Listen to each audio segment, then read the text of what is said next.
You're listening to There Ought to Be a Law, the Center for Auto Safety podcast with Executive Director Michael Brooks, Chief Engineer Fred Perkins, and hosted by me, Anthony Cimino. For over 50 years, the Center for Auto Safety has worked to make cars safer.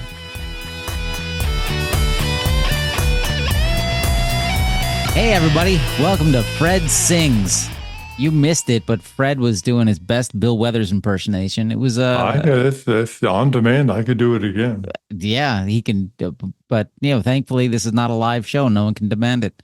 It is Wednesday, October 8th. It's a lovely day. It's very cloudy and rainy where I live, but maybe where you live, it's beautiful and sunny and everything's great. And NHTSA is going to allow Zoox to do whatever the hell it wants where you live. Oh, we all live there. That's right. Let's start off with Zoox. You guys remember Zoox? It was that Amazon-based autonomous vehicle startup that's adorable looking cars. Looks like something out of the Pixar studios. They're running a limited test trial in Las Vegas around about a 1.5 mile loop. And NHTSA gave them an exemption for this because the exemption is for research and development. And that's fine, I guess. You're in a very tight defined area, not a lot of high-speed travel there. Still, I'd want to get into one. Fred says no. He's also told me not to jump out of a plane, and I'm going to take his advice on that one. But now Zoox is looking for a further exemption from NHTSA, saying, hey, let's go everywhere on the roads. Let's go ahead and do this. We don't have pedals, steering wheels, a human driver. We've got the internet and a dream. And NHTSA's response is, yeah, we're reviewing this. Is that about right? Yeah, that's about right. I mean, I show's over.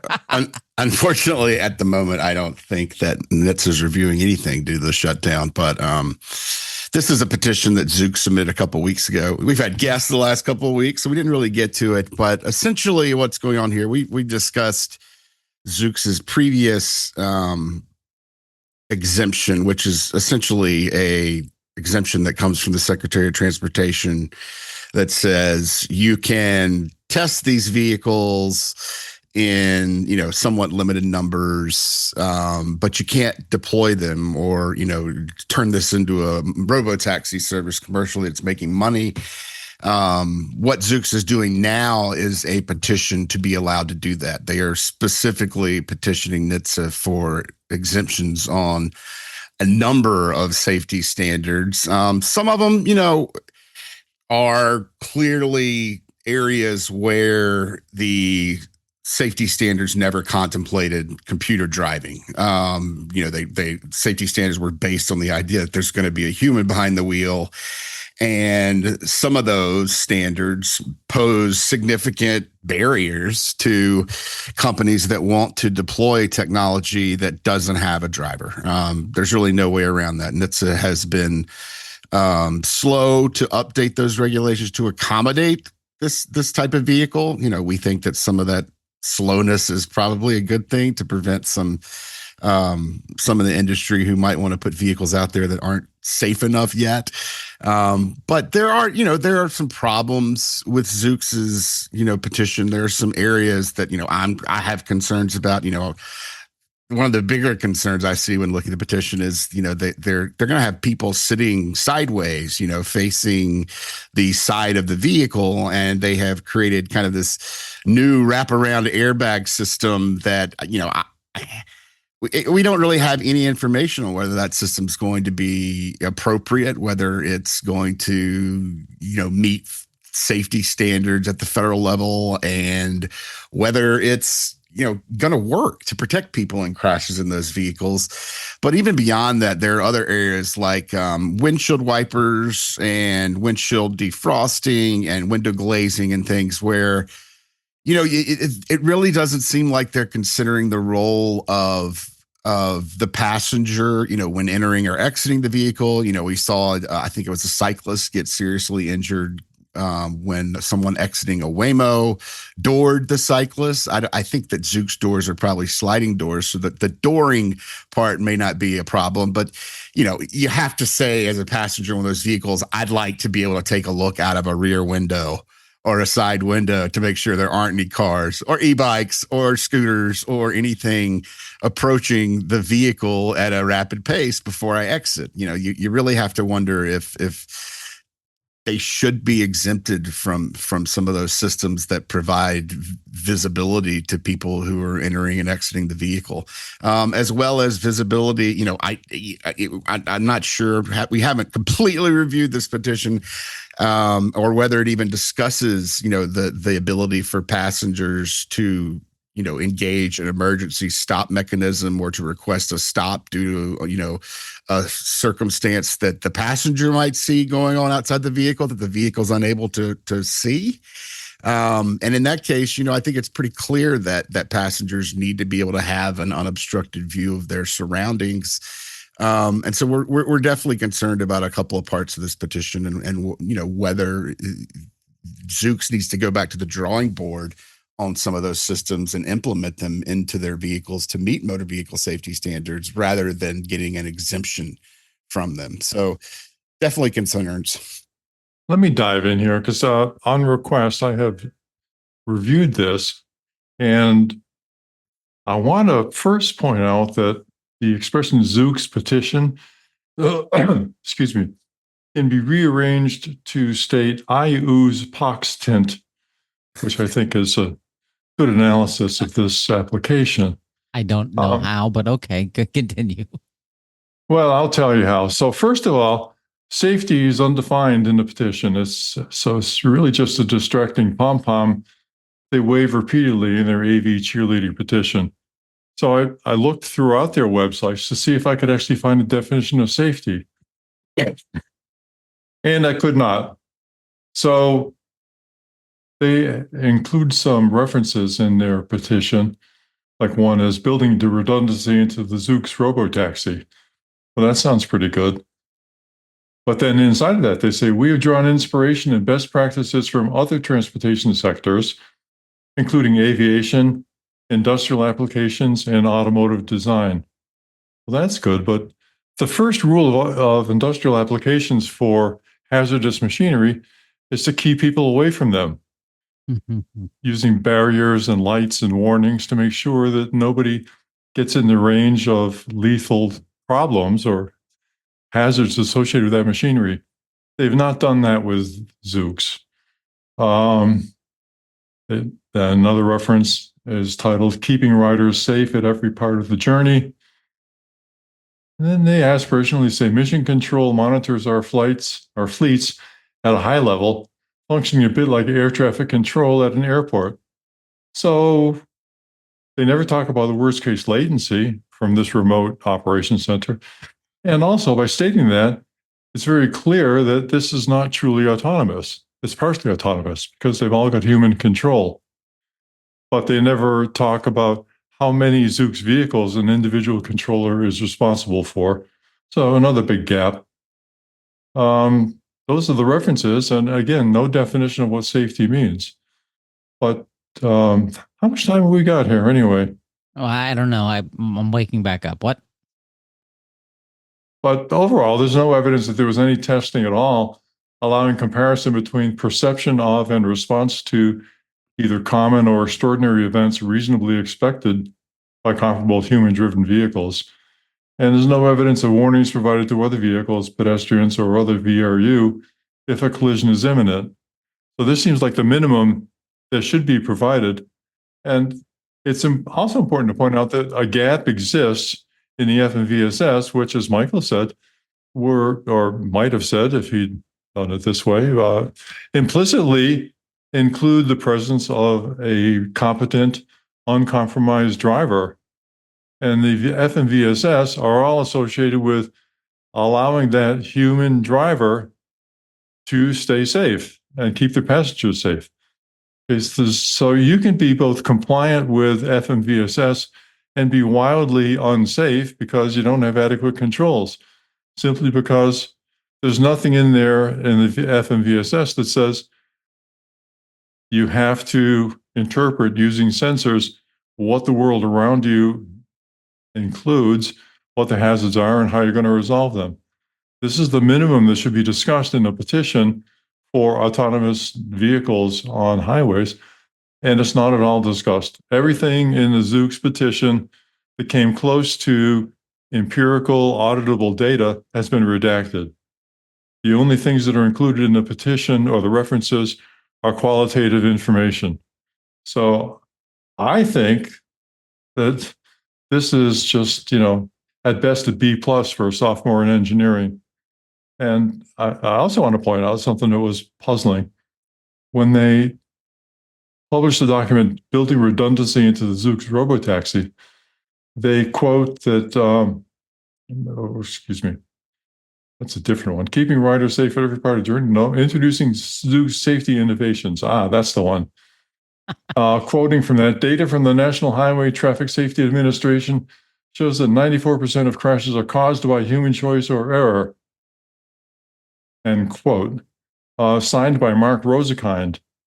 And no, it doesn't do that. There's no NHTSA data that says 94% of crashes are caused by human choice or error. It's kind of surprising that Mark Rosekind would sign off on that, since that misinterpretation of data from NHTSA was produced by an agency that he once led. So I don't know what the hell's going on out there, but it's not engineering, and no evidence of objective safety. Safety isn't even defined in the petition or in any of the supporting documents. So this is not good. End of rant. Did you just put in two gaslights in there, Zoox and Mark Rosenkind? Is that what? Oh, I got another one yet to come. Oh, God damn it! All right. So my question with these autonomous vehicles without steering wheels, these level 4 vehicles, is kind of what Fred touched on a little bit there with latency. But what happens when there's no longer cell service available? Not that you've gone out into some rural area, but you're in Las Vegas, and let's say the cellular network that you're subscribed to goes under, or you stop paying the bill, or there's some event that caused it to lose connectivity for 5, 10, 20, 30, 45 minutes. As a passenger, what do you do? Because you're pressing contact support, and that's not going to do anything. And you take out your phone, and you're like, how do I call? And that's not going to do anything. So what? Well, they did discuss one detail associated with that, Anthony, which is that they have 3 parallel cellular connections, 3 different networks running at all the time. So you would have to have all 3 drop out. What they do not discuss is the latency associated with cellular communications between the remote center, the remote driving center, and whatever phenomenon the Zoox vehicles may encounter. Okay, so listeners, if you like your cell phone company so much that you're like, I'm going to get into a car and it's going to be controlled by Verizon, sign up for this. I mean, that's what they're saying here. AT&T, you think it's great? Get in a car. AT&T will be your lifeline. That's insane. I don't think there's anybody on, like, when you put it in those terms, there's no one's going to be, oh, wait, that's what I'm relying on. No. Can you hear me now? No, you can't because you crashed and the doors won't open. End of my can change it to, can you drive me now? Yeah. Can you let me out of the car now? Not in the middle of the freeway, though. So Michael, you mentioned something very important in your opening bit about how this petition's in front of NHTSA, but right now, living in the land of the free, home of the Whopper, NHTSA, like every other federal agency, is shut down currently. And so they can't really do anything with, say, recalls, which we're going to get to later on. They can't do anything with these kind of exemptions for companies like Zoox. What does that mean for us as the individuals out on the road right now? Should we all be wrapping ourselves in space blankets and hiding and eating donuts? Because that sounds really good. If you look at NHTSA's recall data, they are continuing to post recalls that have come in after the day of the shutdown. So it's hard to tell if that portion of NHTSA is actually shut down. I'm assuming they do have a lot of, there's an argument certainly that is a safety agency that has to be on task at all times, and therefore would be covered under some of the exemptions for agencies that operate, law enforcement divisions, things like that. And technically NHTSA's Office of Defects Investigation does have some law enforcement powers. And it could be argued that they should continue operations. I'm not sure if their investigations division is continuing to operate. It's kind of unclear. They don't really give us a list of who's still at work at NHTSA, just like they didn't when they were firing, a fifth of the agency at the start of this administration. So it's hard to know what's really going on there. I'm assuming that much of their research and operations are shut down at the moment. So they're certainly not, looking at the Zoox petition during this time. But, there are some critical functions that the agency plays that should continue no matter how long a shutdown extends. All right. Well, that's good to know. Because I imagine the folks over at Rivian are going to need to get some, maybe some things approved by NHTSA, or at least get a little stamp of approval. We've talked about this problem before with companies.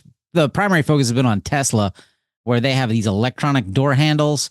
And when they get into a crash, a lot of times these door handles fail because they're electric. The 12-volt battery system dies.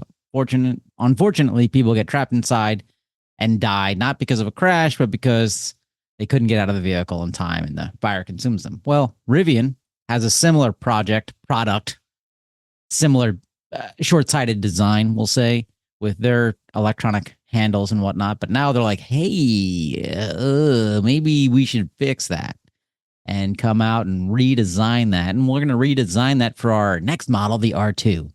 So if you own the R1 or the R whatever, good for you. You had $100,000 to spend. I think they're cool looking. Other people disagree. But if you can get the R2, it looks like you might be able to get out of your doors.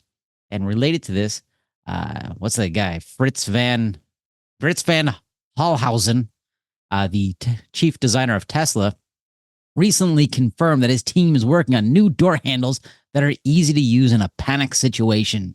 The specifics are hazy, but the new handles will reportedly merge electronic and mechanical door release mechanisms. And that's from carscoops.com. I quoted. And I think, you know what that means? I think that means Fritz van Holzhausen, the guy who designed the Cybertruck, has been listening to this show. I know, right? He's been listening to this show and listening to both Fred and Michael saying, hey, how about if you pull on the handles twice, it goes mechanical and they open. I'm betting 20 wiggly piggly coupons. I don't know if they still have coupons. I don't know what they'd be worth, but I'm betting those that's what their solution is. Panic situation, somebody jerks on a handle twice, door opens. Who's with me? Fred, unmute yourself. How's that patent application coming on that, Michael? Yeah, I mean, that's kind of the solution. I think that GM and some of the other automakers use either a, one long hard pull on the handle, or two pulls on the handle will engage the manual release. I mean, this is pretty good news, right? I mean, you have Rivian, who, in their previous version, I believe like their 2022 and that era of vehicles, they had both an electric door release and a manual handle on their doors. And then I think they moved into the 2024 so model year on some of their vehicles. They took the manual handle out on the rear seats and replaced it with kind of what we've seen in some of the Teslas, which is a manual release that's somewhat hidden or obscured from and not obvious or intuitive to occupants in the vehicle, kind of following Tesla's lead in that area. And that's ultimately what we were and remain super concerned about is, the having two separate door handles, one operating electric and one that's for emergencies yet hidden, is a serious safety issue in a crash when there's a fire or other reason to escape the car instantly. And so what Rivian has done is basically completed their redesign and said, in their next model, they are removing that hidden manual release and reintroducing the manual door handle for all of their doors. Which is great news. And, like everything Tesla says, I think, verification is really important. They say a lot of things, and whether or not they follow through on it, remains to be seen. But, Tesla and Rivian to some extent were kind of the standout problems here in this area, where we were really concerned that a lot of electric vehicle manufacturers, in order to save costs, were going to start, removing the ability to open your doors from one place, whether it's manual or electric, and starting to hide these emergency releases to save a few bucks on a car, which would have made escaping during emergencies really difficult for passengers. Essentially, it would have put the burden on every occupant of every vehicle in America to learn how to escape that vehicle, no matter what it is. You would have to learn how to escape each model of Tesla, each model of a Rivian. And that's why we still think it's important that the federal government get involved at some point here and set standard. Even if Rivian and Tesla change their designs, make them more safe, that doesn't, prevent other manufacturers from doing the same stupid thing in the future. A federal standard there that's just, it's not, it's a very minimal standard. It's going to essentially standardize the location and placement of these manual releases so that people can get out of cars easy in emergencies. And it's something that much of the auto industry already does. So you're not asking the auto industry to change its practices in any super expensive way. You're just trying to get some standardization in place so that people aren't dying in situations where otherwise they would have been able to escape a vehicle. Can we slide into gaslight now? Because I've got a follow on here. Please. My gaslight is Rivian this week, surprisingly, because your CEO, gentleman named Mr. Scaringe, I guess, forgive me if I'm not pronouncing that correctly, he was quoted in Bloomberg News saying, quote, ultimately, Rivians are the safest SUV and the safest truck you can buy today, close quote. I think he's going to get into a bullshit fighting contest with Mr. Musk on that, because they both make essentially the same claims. So we have contacted Rivian and asked them to provide the data that supports the safety claim. And unfortunately, they've not provided a response yet. So we don't know exactly what they're meaning in this, but I do think it qualifies as a very respectable Gaslight Award nominee. Excellent. I like that. Didn't define safest even. Come on. I like that. Okay, Michael, what do you got? Well, mine is getting into another article that we've got on tap this week, which was from the Detroit News and talked about anti-drunk driving technology. Congress passed in the Infrastructure Act a few years back a law that says, NHTSA, you have to mandate anti-drunk driving technology in passenger vehicles, and the mandate, could be argued to go beyond anti-drunk driving technology. I mean, there's certain technologies that can detect drunk driving that also can detect, people who are driving aggressively, people who are driving recklessly, people who are driving stoned, people. I mean, the capabilities are endless for technology that's based on monitoring the vehicle's operations to prevent things like that. Speeding, there's just, the list goes on and on. And one thing that's been in development for a long time, which is essentially what this article is about, is DADS. It's driver alcohol detection system for safety, and it's an ongoing project that's I think Fred and I have even sat in a car once at the auto show in DC and watched how this worked. And it's basically a monitor. They've got a couple of different forms of it that can detect whether or not the driver has consumed alcohol, is going to go out on the roads and get drunk. And they've overcome a lot of challenges. They have been supported with some donations from the auto industry, as well as Mothers Against Drunk Driving.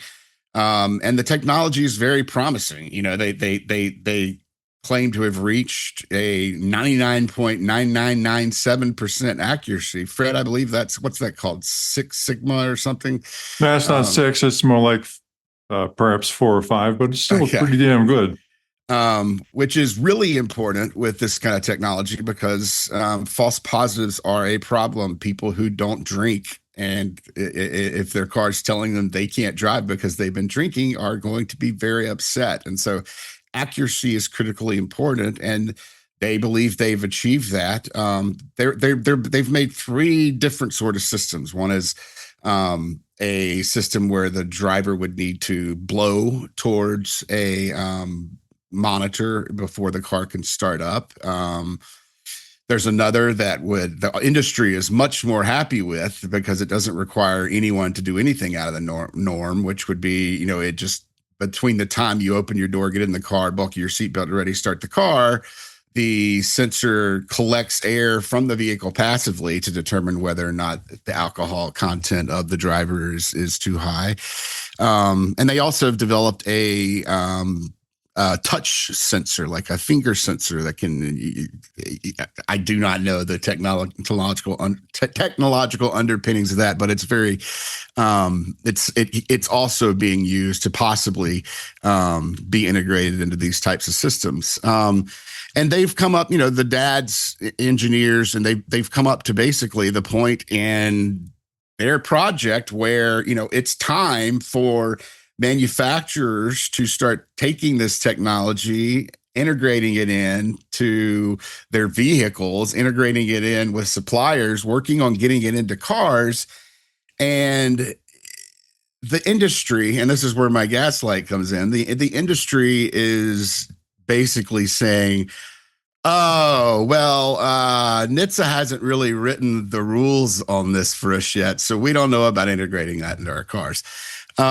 Which is just incredibly disappointing for so many reasons for us, because we see the industry putting high-tech stuff into vehicles every day that, could have safety impact, could, face acceptance issues from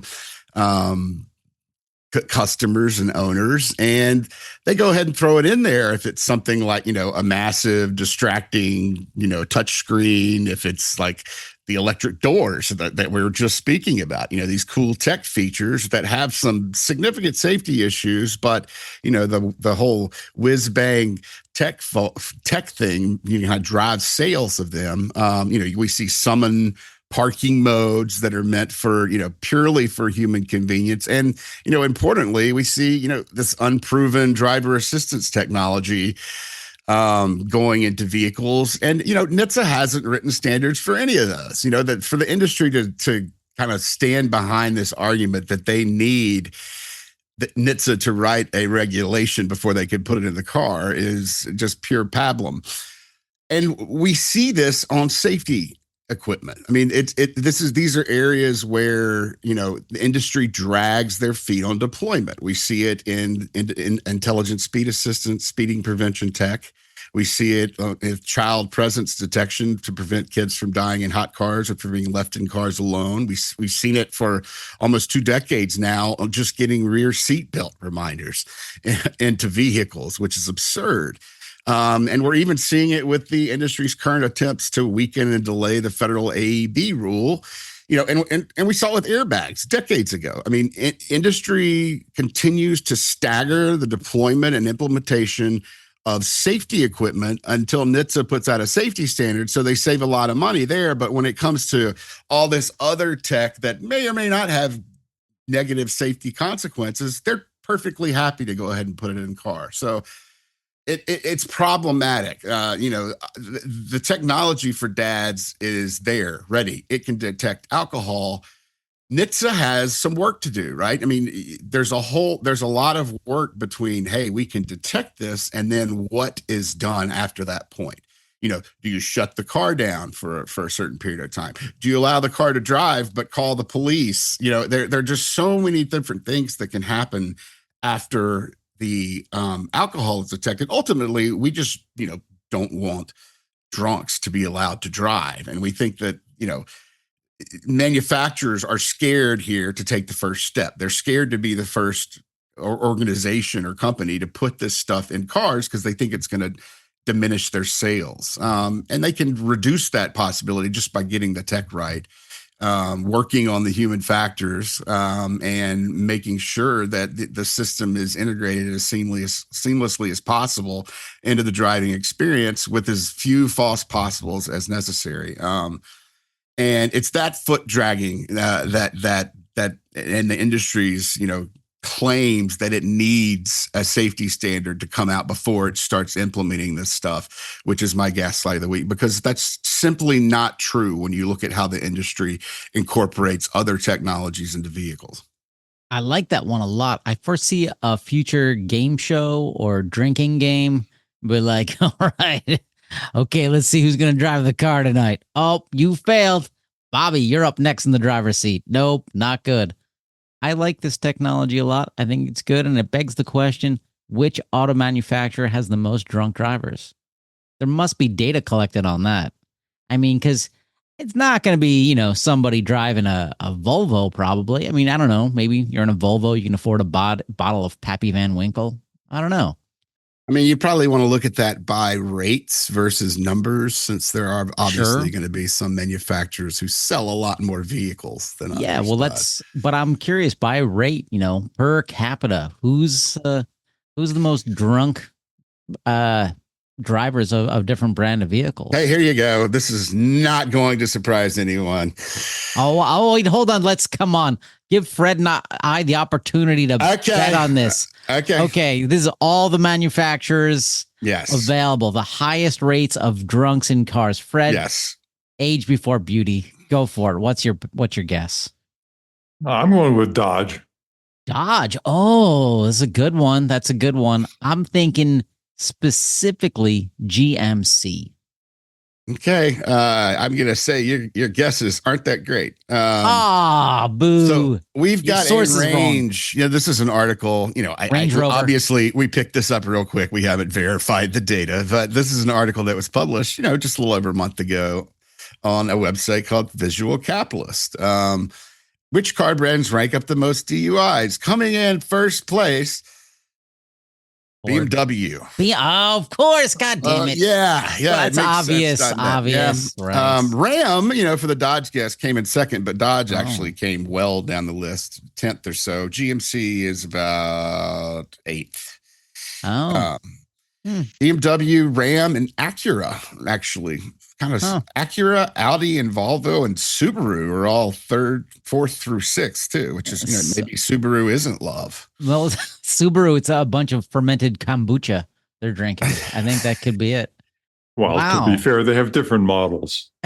But Anthony, what's your gaslight nominee this week? My gaslight nominee, okay, so listeners, you don't care about this, but I had to restart my computer. I lost my notes, but so it's okay. I got a backup. My backup is Mayor Adams of New York City. That's right. I live in the great city of New York, and this mayor is the chef's kiss of corruption and incompetence. I mean, but that has nothing to do with this. Instead, I'm going to quote from an article from CBS News, quoting, New York City's 15-mile-per-hour speed limit for e-bikes and scooters will take effect in October, Mayor Eric Adams announced Wednesday. The new rule will officially be enforced as of October 24th. It wasn't immediately clear how the administration intended to enforce the speed limit. Ding, ding, ding. They will not enforce the speed limit. Guaranteed, positively, 100%. Why? Because I've rarely seen an e-bike actually on the road. They're generally on the sidewalk. In New York City laws, you're not allowed to ride a bike on the sidewalk unless you're under the age of 12. You don't know how many times I've walked down the street and I just want to knock over a 50-year-old on a bike and just be like, get off the sidewalk. Or riding through parks. You're not allowed to ride bikes through parks. Stop it. Get out. And I've seen the police, like kids on dirt bikes riding through my neighborhood going full bore. And my wife one day had a full Karen episode at the police and said, why don't you stop them? Get them. And the police officer sitting in his big SUV said, if we go after them, they'll just run away. It's like, what's your job? Like, what? Okay, so I can go out and commit murder and just, I can get away. Hey, cops, I'm going to run. You're not going to chase after me. Yeah, this will never be enforced. I wish it would. I wish they could just again, this would have to be Big Brother and the federal government coming in and putting some sort of governor on these motors, so they couldn't go above 15 miles per hour. There's a Well, my e-bike has one that stops the power assist once you hit 18 miles per hour. so you'd get a That's ticket a in my neighborhood. class 1 e-bike is considered that. So the standard's already in place for that. Perfect. And what is the typical speed of, a manually powered bicycle on the road? I mean, are we like an average person, you mean? or I mean, a courier who's going from place to place and, at relatively, I would assume they're reaching speeds over 15 miles per hour. Yeah, well, based on my bicycle group, going uphill, they're about 8 or 9 miles per hour. Mm-hmm. On the level, they can run 25 miles per hour under human power. So anything above 25 is basically out of range for human power. Right. So, and Michael, I think you're thinking of the 80s movie Quicksilver, which I think starred Kevin Bacon as a bicycle courier throughout New York City. Though that doesn't exist anymore. Like, that's not a thing. They're on e-bikes. And the problem in New York, and I'm sure in other places, is that anyone can get on an e-bike. You can run from City Bike, and they just get on these bikes, start going fast without a helmet. Now, Fred, I assume you and your bike buddies, you've got helmets on, right? Oh yeah. Oh yeah, and full spandex, the whole thing. Right, draw us a picture. No, don't draw me a picture. Never mind. Full wonks. Yeah. So, I applaud the words for this, but come on, like I don't know what laws are actually enforced in the city. It's lawless. Haven't you heard? New York City is a lawless hellscape. Well, I mean, I think the first thing they would have to do is wouldn't they have to require e-bikes to be registered so that they can track them if they plan on doing any type of enforcement? It seems just kind of not a very well thought out approach. How dare you insult my city? Well, if Trump continues with the deployment of the National Guard, they could use Apache helicopters to enforce the speed limit. The technology is well in hand for identifying an individual bicyclist and shooting a missile at them. So that sounds expensive. Oh yeah, but the objective is there. You gotta keep that in mind. I will no longer be doing this podcast from this current location. With that in mind, it's a tough one of who won this week. I mean, I don't know necessarily that Michael won, but I want his technology more than any other technology. I'm voting for Michael. Yeah, I'm voting for Michael too. Okay, mine was as individual. Yours is unattainable. Michael's actually is something that could matter. That's good. We like things that can matter. All right. Let's go into let's go into the world of Waymo. How's that sound? Here's a fun, lighthearted article from, this was going to be my gaslight. Now I remember it, from The Guardian, titled "California Police Stumped After Trying to Ticket Driverless Car for an Illegal U-Turn." Quoting, "Since there was no human driver, a ticket couldn't be issued. Our citation books don't have a box for robot," reads the police report. The police department said that it alerted Waymo of the glitch and that hopefully the reprogramming will keep it from making any more illegal moves. I want to be a computer driver. Oh, sorry. It's just a glitch. I didn't mean to go 90 in a school zone and do an illegal U-turn in donut. It's just a glitch. Report it to my master. Like, this is just gross. Again, Apache helicopters. I think that's got to be a part of the solution. Oh boy! Yeah, I mean, there's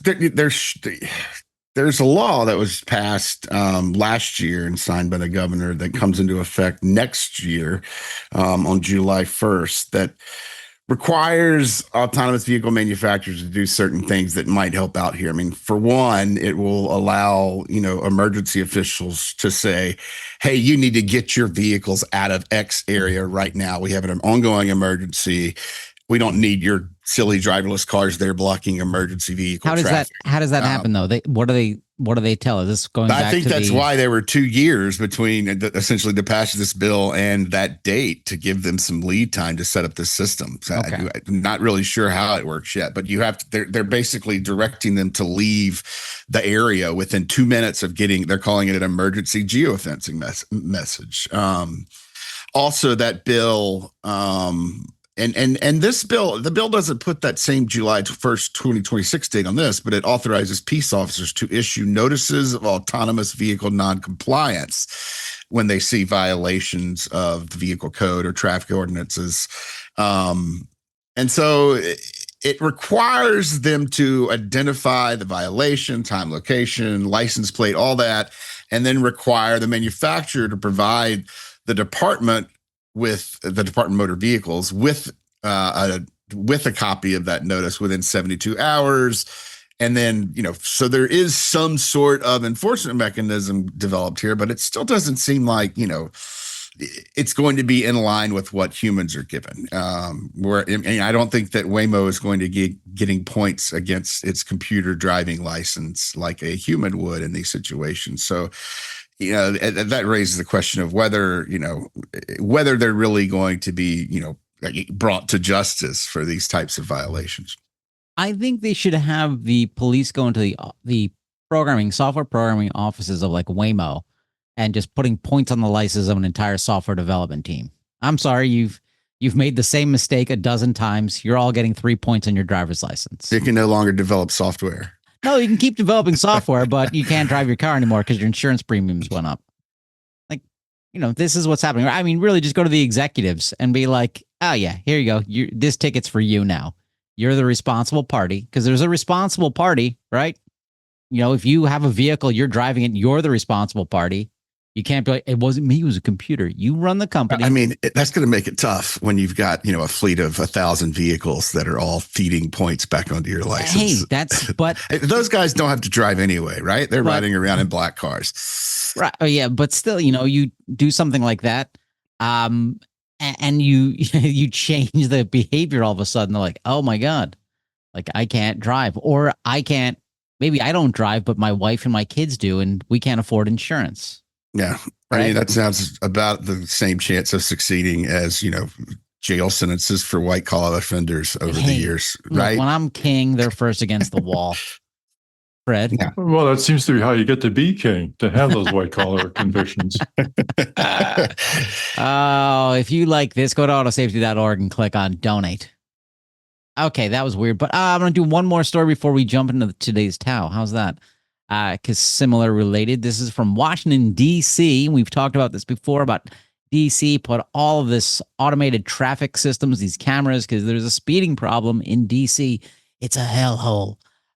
Quoting from WUSA 9, D.C. Attorney General Brian Schwab's office announced Wednesday that it won its first court judgment under the STEER Act, securing $77,100 from a Virginia woman who accumulated more than 200 dangerous driving violations captured by the city's speed cameras.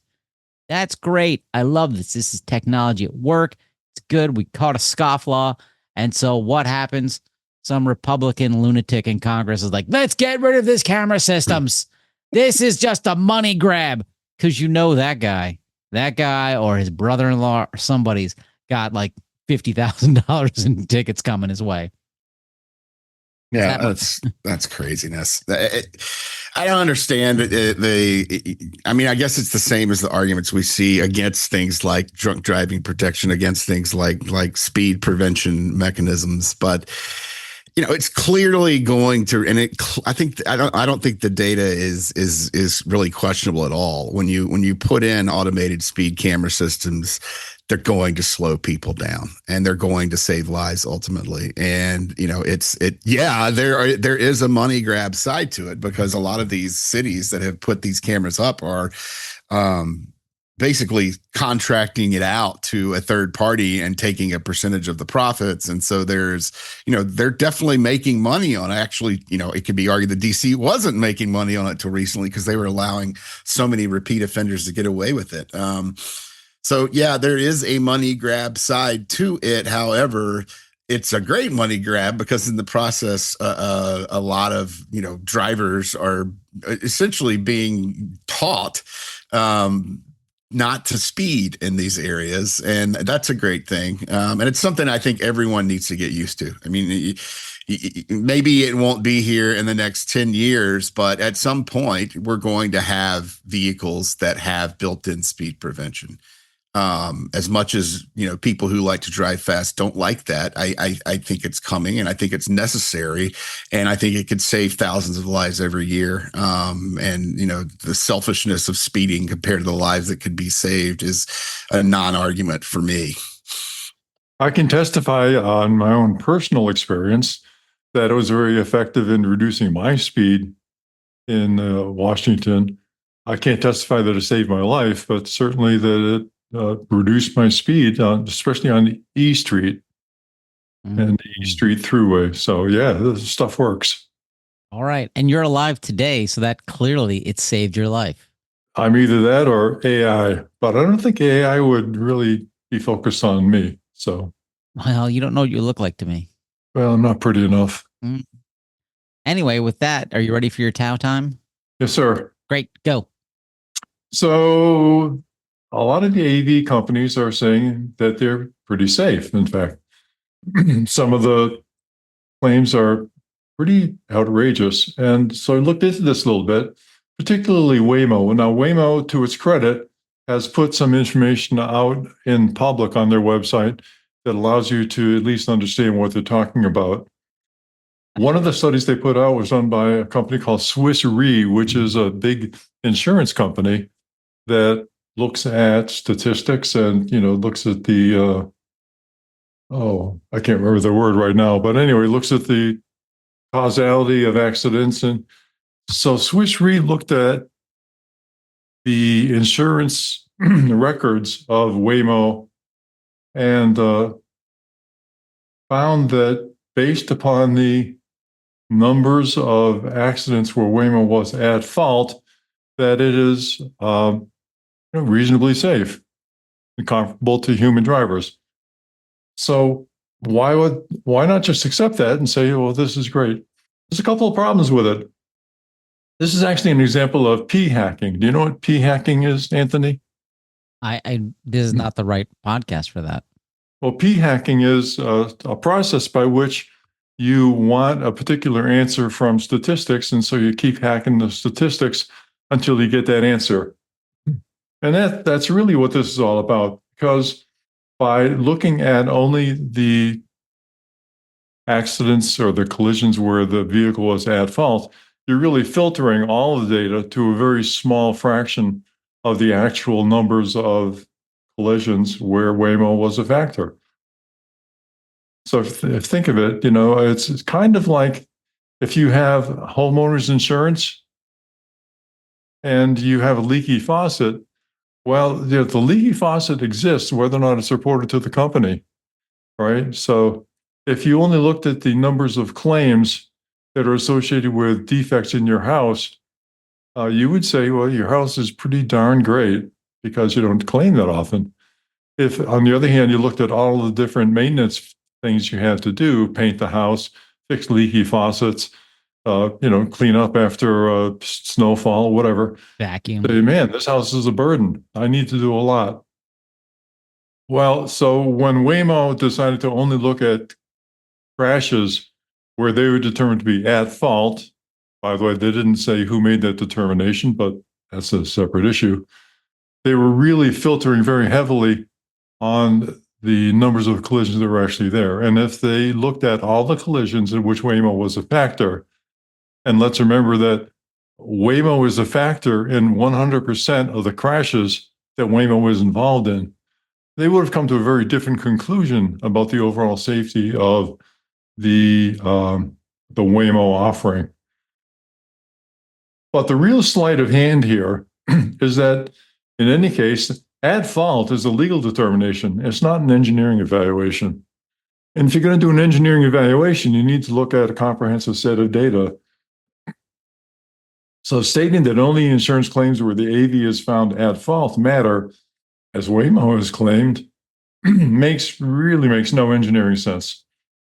It's, again, roughly equivalent to saying that your house never had any maintenance issues because you never filed a claim that was paid by your homeowner's insurance policy. The consequences of that are that Waymo is wildly misrepresenting the potential for their vehicles carrying passengers to be involved in a crash. And it's misleading. Whether or not that was intended to be misleading is unclear right now, but it's really fundamentally a conflation of legal terms with incomplete or non-existent engineering data that really limits the ability to understand what's going on. None of these crashes are traced to root fault. And so it's really a very misleading representation of the actual safety and the potential for injury to passengers and vulnerable road users from these vehicles. So I'm calling it this practice, I'm calling P hacking in service of public relations, or, AKA ignore the man behind the curtain, ignore the man behind the curtain. So that's my title of the week, my complaint about P hacking and misrepresentation of the safety of these autonomous vehicles in the service of the Public Relations Department. I like it. I feel I've learned something. I feel better. And I also suggest we make a T-shirt that says Waymo is a factor in 100% of the crashes it's involved in. I like that. That would be revelatory for them. I think that would be great. Listeners, if you want to do that, go to autosafety.org and click donate, and then send a little note saying, hey, it'd be cool if you guys made this T-shirt. I need a medium in teal. And we'll say, we're not going to do it in teal. Teal doesn't work with our brand identity. Lemon yellow, always. Nope, Michael doesn't like lemon yellow. Hey, with that, we've got a boatload of recalls to go through because we've had guests the last few weeks. Is everyone ready for some recalls? Yes. First up, the number one drunk driving car of America, BMW. What? This is confusing. BMW. Yeah, it is, isn't it? Yeah, okay. This is going to be something. 196,355 vehicles. Vehicle one, again, the category is BMW. The 2020 to 2022 Toyota Supra. Huh? The 2022 BMW 2 Series. The 2020 to 2022 BMW 5 Series. The BMW 4 Series in there. I mean, they're just creativity in the name, people. Come on, something. BMW X3. And this is an issue with the engine starter. There's a thermal event with their engine starter that the positive battery cable connection to the engine starter was either damaged or not connected. Why is Toyota the first list here? That's because made by BMW? Yeah, that Supras are made. I think it's the same chassis, the same engine, a lot of the same components as BMWs. I think they're made in Austria. Well, park outside. Yeah, this is a park outside warning. So this is essentially park outside warnings are what you're going to see when there are fires that are occurring on vehicles that aren't being used at the time. They're not in motion.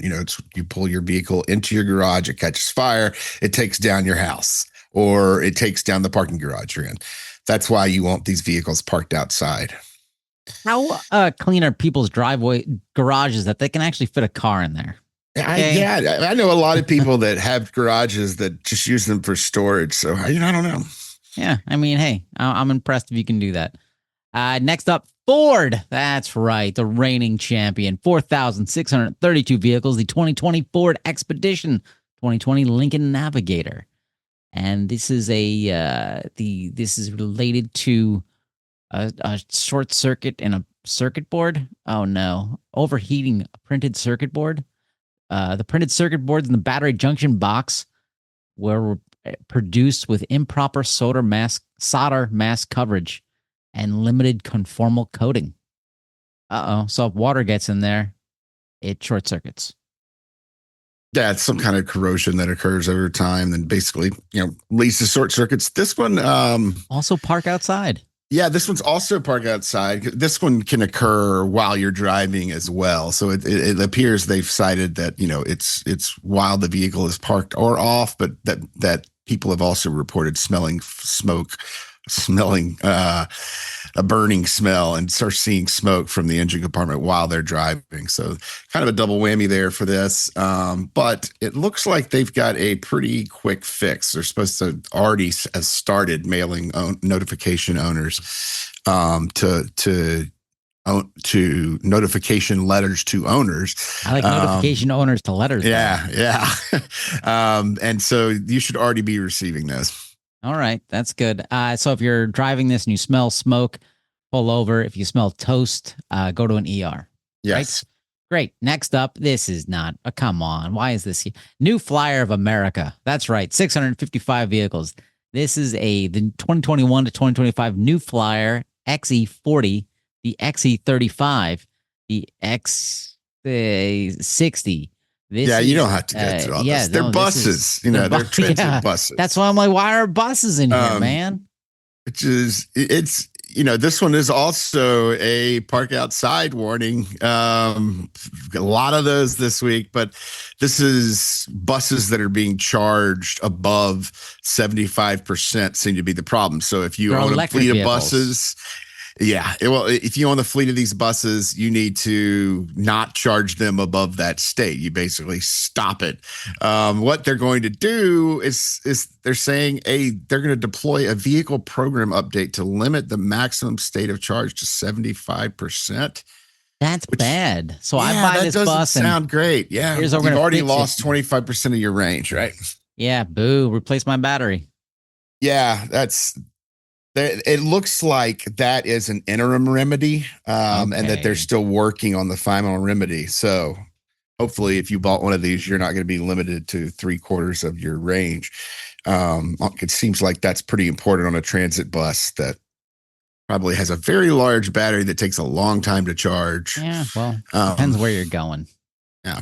And who are your people on the bus. All right. Next up. And it looks like this is a roof mounted battery pack. I'm not sure if it's an actual electric bus or not, but hey, if you drive a New Flyer bus, tell us where the battery pack is.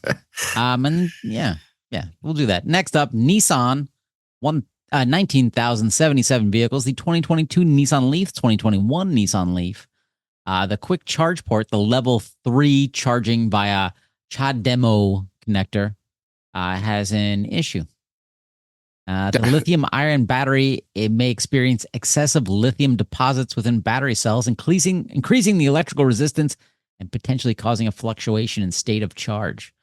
Oh wait, so the excessive lithium deposits, that's a manufacturing defect, I assume.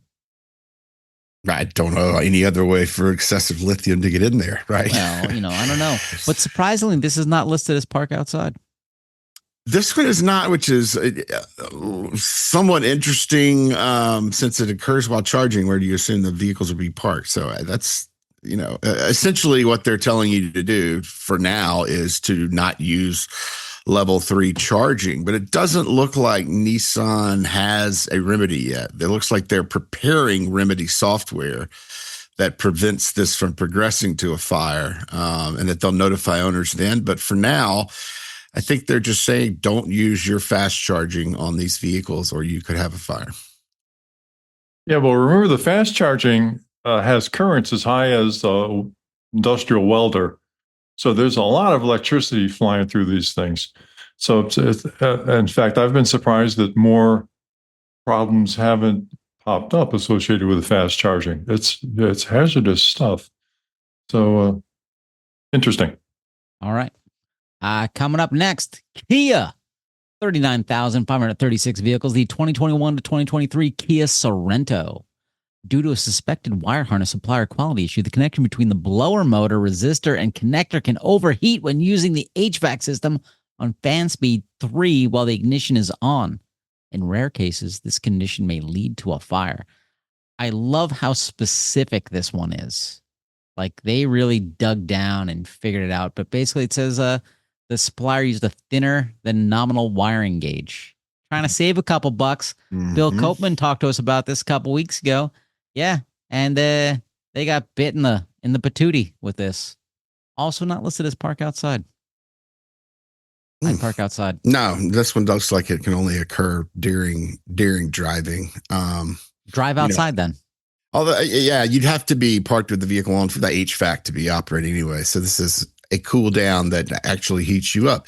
The remedy here is going to be available. It looks like in late December. It probably won't be able to get one until earlier next year.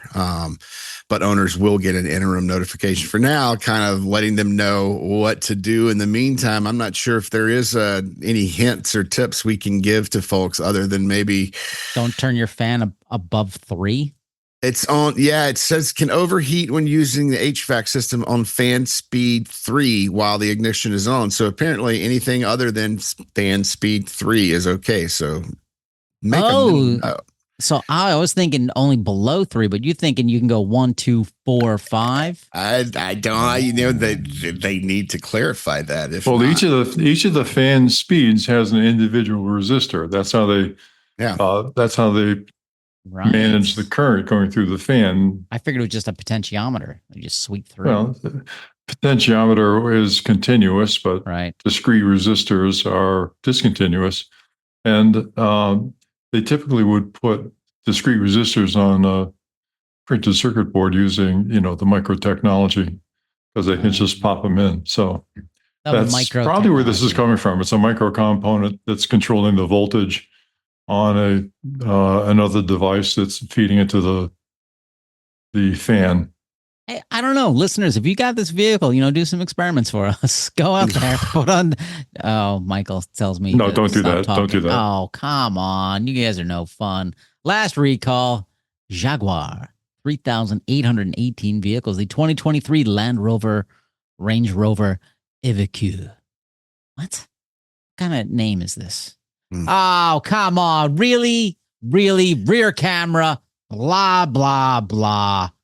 Blah. Yeah, it's a rear camera. This one's due to something we've seen a lot, which is water intrusion. I think this water intrusion gets into the actual camera. And they're gonna replace your camera. So sometime around Thanksgiving, owners will start getting a notice on that. Okay, when we talked to Phil about the rear camera stuff, we never talked about the water intrusion, which we've seen a number of times. Mm-hmm. And that seems more of a less than an engineering issue and less of a cost issue and more of a lazy issue. I don't know. I mean, yeah, I don't know. I mean, it could be a lot of things. It could be they didn't seal the area properly. The camera itself has some sealing issues that they got from the supplier. Who knows? But again, this is a problem that relates to them not fully testing and validating their parts before they go in the vehicle. So it's not good engineering. Look at that. All right, with that, ladies and gentlemen, fans of the show, enemies of the show, our haters, our lovers, that's the show. Thanks. We'll be back next week. Thanks, everybody. Thank you. Bye-bye. For more information, visit www.autosafety.org.